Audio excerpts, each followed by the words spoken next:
আমরা যাদের বিরুদ্ধে আজকে এই রেড নোটিশ অথবা ইন্টারপোলের মাধ্যমে রেড নোটিশ জারি করার জন্য পাঠিয়েছি তারা হলো মিস্টার ওবায়দুল কাদের, মিস্টার আসাদুজ্জামান খান কামাল, আওয়ামী লীগের সাধারণ সম্পাদক ওবায়দুল কাদের, সাবেক স্বরাষ্ট্রমন্ত্রী আসাদুজ্জামান খান কামাল ও আকমা মোজাম্মেল হক সহ 10 জনের বিরুদ্ধে ইন্টারপোলের মাধ্যমে রেড অ্যালার্ট জারি করতে চিঠি পাঠিয়েছে চিফ প্রসিকিউটর কার্যালয়।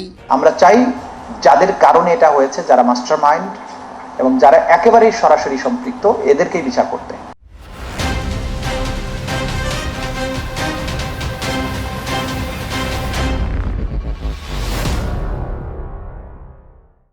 বিস্তারিত নিয়ে আপনাদের সাথে আছি আমি শামীমা সুলতানা। বৃহস্পতিবার তাদের বিরুদ্ধে রেড নোটিশ জারি করতে আইজিপিকে চিঠি পাঠানো হয়েছে।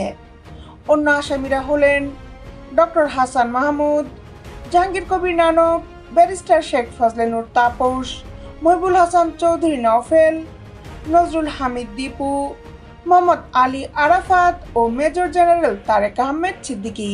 চিফ প্রসিকিউটর মোহাম্মদ তাজুল ইসলাম জানান, জুলাই আগস্টে গণহত্যার ঘটনায় 22টি মামলায় মোট 141 জনের বিরুদ্ধে গ্রেপ্তারি পরোয়ানা জারি করা হয়েছে।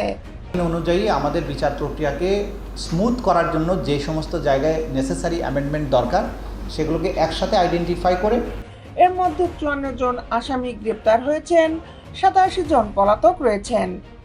ট্রাইব্যুনালে মামলার পরিসংখ্যান নিয়ে বলা হয়, মোট 339টি অভিযোগ দায়ের করা হয়েছে। এর মধ্যে 22টি মিস কেসে 141 জনের বিরুদ্ধে গ্রেপ্তারি পরোয়ানা জারি করা হয়েছে। মত বিনিময় সভায় prosecutor Abdul Sobhan Tarafdar, Mizanul Islam, Gazi M A Tamim, Abdullah আল নোমান, সাইমুম রেজা প্রমুখ উপস্থিত ছিলেন। দেশ বিদেশের আপডেট নিউজ পেতে আমাদের সাথেই থাকুন। Justice television, Dhaka.